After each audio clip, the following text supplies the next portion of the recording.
நாஞ்சில் கொல்லப்பன், இதுல செங்கோட்டையன் சொல்லக்கூடியதுன்றது அதிமுகவுக்குள்ளேயும் வாரிசு அரசியல் வந்துருச்சு அப்படின்றாங்க.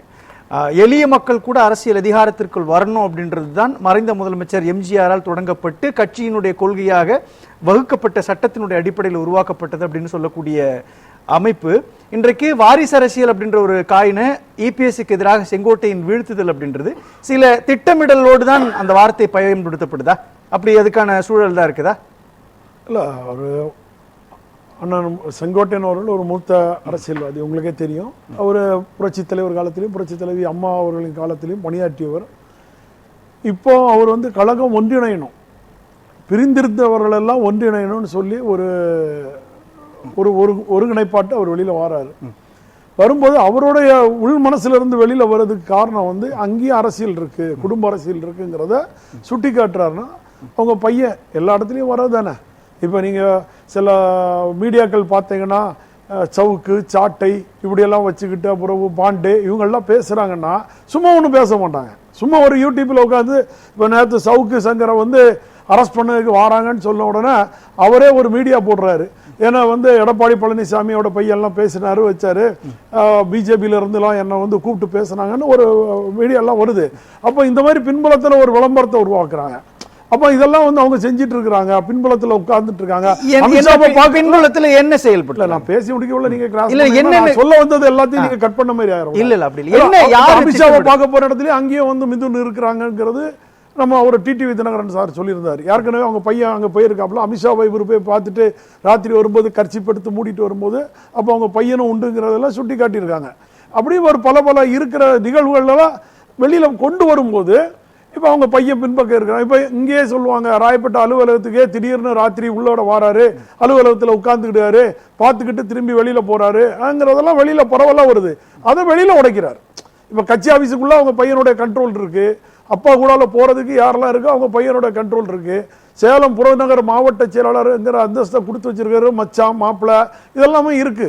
இப்போ இவரே முதல்வராக இருக்கும்போது அது மாவட்ட செயலாளர் பதவியை அவர் விட்டு கொடுக்கல. நீங்களே பார்த்துட்டு வரலாற்றிலே இல்லாது ஒரு தமிழக முதல்வராக இருக்கும்போது தன்னுடைய மாவட்ட செயலாளர் பதவியை கூட இழக்க விரும்பாதவர் எடப்பாடி பழனிசாமி.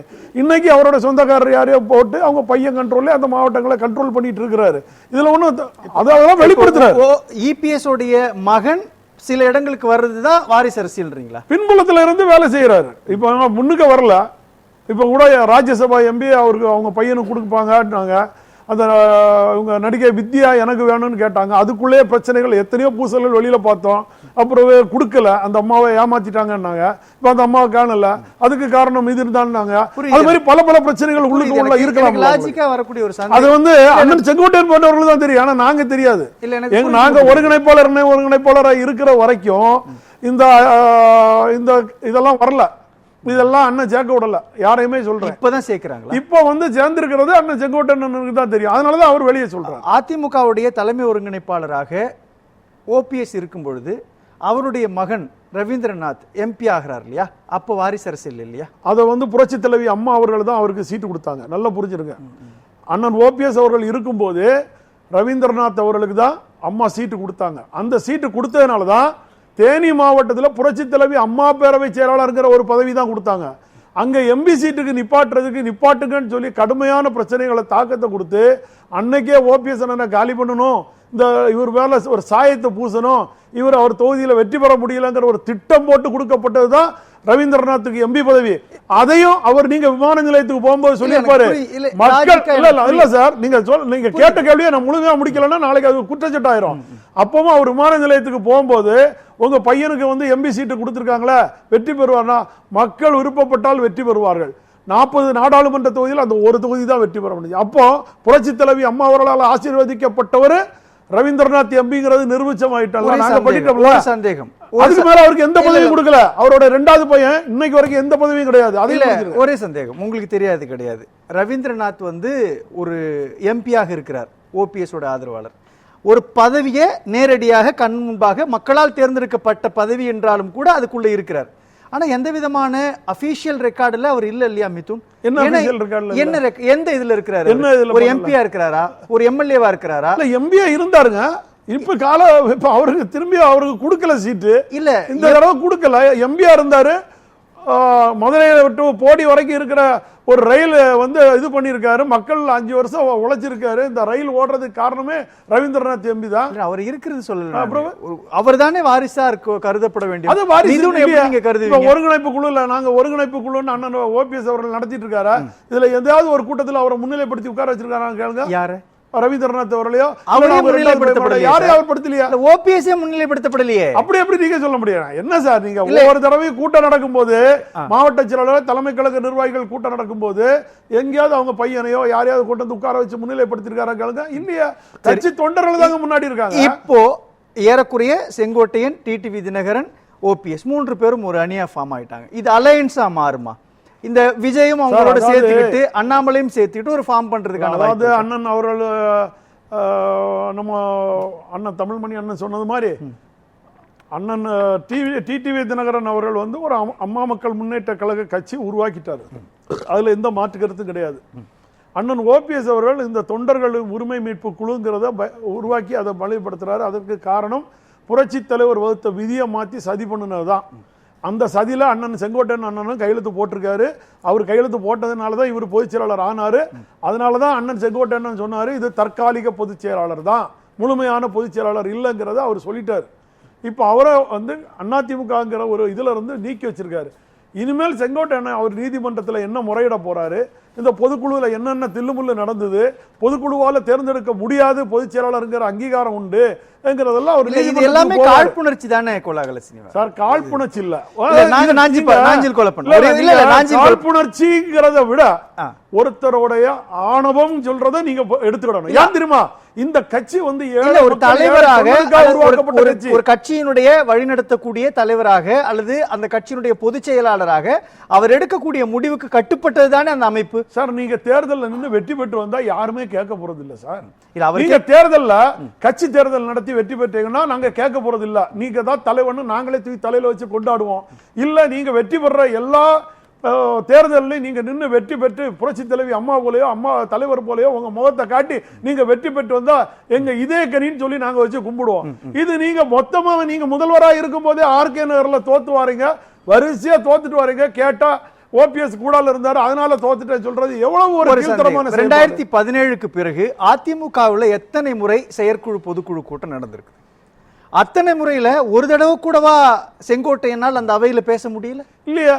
நீங்க இந்த இதுக்கு பிறகு வந்து பேசும்போது ரொம்ப ஒண்ணு செயற்குழு பொதுக்குழு எல்லாம் ஒண்ணு நடக்கல. நான் கேக்குறது என்னன்னா, இன்னைக்கு வந்து அதிமுகவில் வாரிசு அரசியல் இருக்குன்னு ஓப்பனா பிரஸ் மீட்ல பேசுறாரு இல்லையா செங்கோட்டையன்? அன்றைக்கு பேசி இருக்கலாம்ல, ஏன் அதை பேச தவறு? சார், அன்னைக்கு வந்து அவர் எல்லாரையும் ஒருங்கிணைச்சிடலாம். இப்ப நீங்க இது வந்து ஒரு தெரியலையே.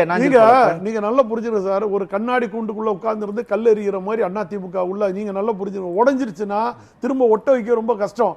இந்த கட்சியை ஒருங்கிணைக்க கஷ்டப்பட்டதுக்கு புரட்சி தலைவி அம்மா எவ்வளவு கஷ்டப்பட்டிருப்பாங்கிறத கூடால இருந்து பார்த்தவங்களுக்கு தான் தெரியும்.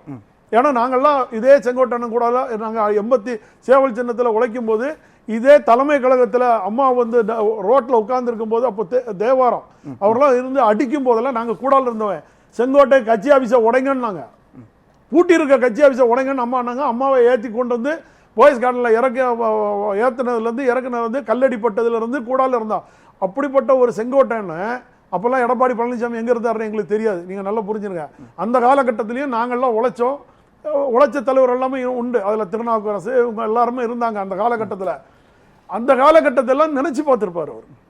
அது போல இன்னைக்கு ஒரு ஃபெமிலியரான ஃபேஸ் யார்கிட்ட இல்ல. இப்ப நீக்கப்பட்டுட்டார், புரியுது. இப்போ வாட் நெக்ஸ்ட்னு வரும்போது இபிஎஸ்க்கு பாடம் புகட்டணும், செங்கோட்டையனுடைய மொழியில சொல்லணும்னா அதிமுகவை கைப்பற்றணும் அல்லது அதிமுகவுக்குள் குறைந்தபட்சம் தன்னுடைய இருப்பை தக்க வச்சுக்கணும். இதுதானே அவங்களுடைய முக்கியமான நோக்கமா இருக்கும். 3 பேர், ஒருவர் தனியா கட்சி தொடங்கிட்டார் டிடிவி தினகரன், மற்ற 2 பேருடைய நிலைமை என்னவா இருக்கும்? நான் ஒண்ணு கேட்க சார், இவ்வளவு அரசியல் அனுபவம் மிக்க செங்கோட்டையன் கொங்கு மண்டலத்திலே பலம் கூடியவர், புரட்சி தலைவர் காலத்திலிருந்தே இருந்தவர். இவங்க சொல்ற மாதிரி இவரால தான் அவர் போனாரு, இவரால தான் அவர் போனாரு, இவரை வச்சுதான் அவர் போனாருன்னு சொல்லுவாங்க எல்லாரையும். ஆனா அவ்வளவு போகக்கூடிய இல்லையா அம்மாவுடைய மனசுல இருந்தவர், மக்கள் மனசுல நின்று வெற்றி பெற்றவர். இது வரைக்கும் அவரையே எடப்பாடி பழனிசாமி தூக்கி மாத்திட்டா இவருக்கு பின்னாடி இருக்கிற எல்லா எம்மாத்திரம் நீங்க யோசிச்சு பாருங்க. அதுதான் செங்கோட்டையன் நாங்கெல்லாம் சொல்றோம். உங்களுக்கும் நாளைக்கு இந்த நிலைமை வரதுக்கு முன்னாடி உஷாராயிடுங்க.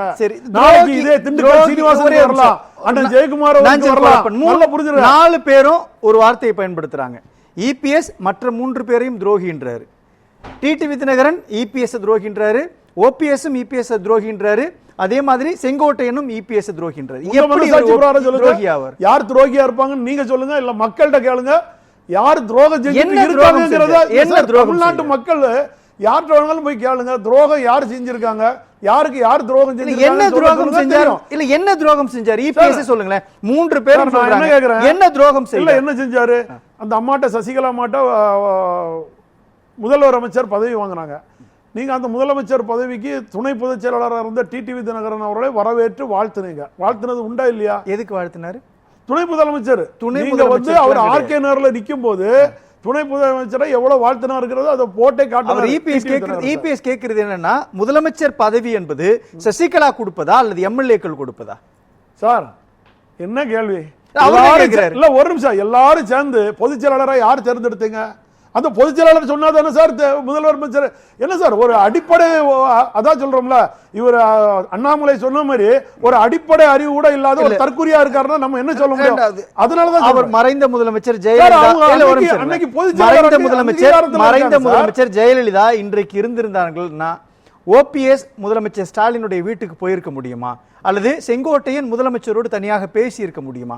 அப்போ யார் துரோகின்ற ஒரு காயினை தூக்கி ஓபிஎஸ் மேலையும் செங்கோட்டையின் மேலையும் போடுறாருல, இதுதான துரோகம். இதுக்கு நான் ஒரே ஒரு விஷயம் சொல்லிடுறேன். அம்மா புரட்சி தலைவி அம்மா அவர்கள் சட்டசபையில் இருக்கும்போது நம்ம ஸ்டாலின் அவர்களுடைய பையனோட துணை முதலமைச்சரோட காரை நகர்த்திட்டு போய் அந்த கார்ல போய் ஏற முடிச்சிருக்குமா?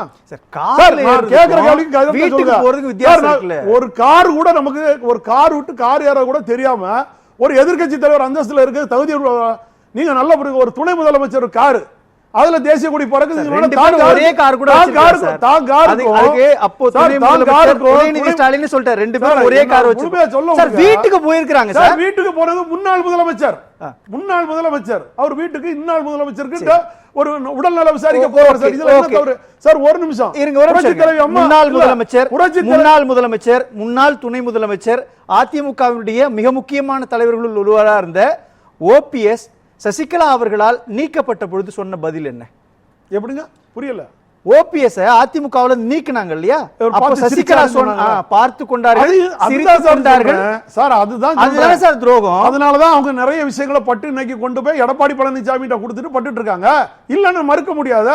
அன்னைக்கு இவங்க பேச்ச கேட்டு சார் நான் சொல்றேன், திருமதி சசிகலா அம்மா அவருடைய கணவர் நடராஜன் சார் நான் தனிப்பட்ட முறையில் பழக்கம் உள்ளவன், நல்லா புரிஞ்சிருங்க.